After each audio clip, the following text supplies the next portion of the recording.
GNN global news network के साथ मैं हूं राबील सैयद। शामिल करते हैं आज की खबर।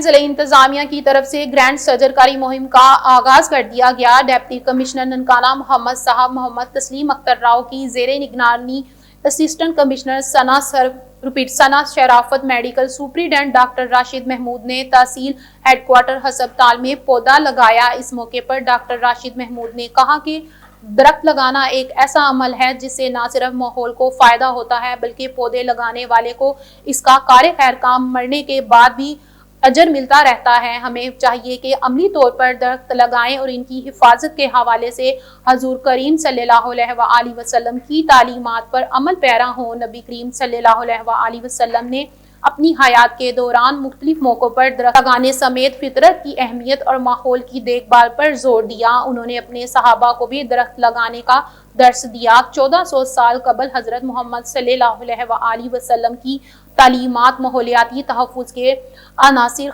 असर हाजिर के तसव्वुरात से नुमायां तौर पर हम आहंग है और दरख्त लगाने और फितरत की देखभाल की अहमियत को आबादत और सदक़ाए जारिया करार देती है। उन्होंने कहा कि सर्जरकारी न सिर्फ मौसमियाती तब्दीली की वजह से कार्बन के अखराज को कम करने के लिए गैर मामूली अहमियत की हामिल है बल्कि शफाफ आबो हवा, हयाताती माहौल में इजाफा और पायदार जरिए माशरे के अफराद के मेयारी जिंदगी को बेहतर बनाने के लिए भी अहम है।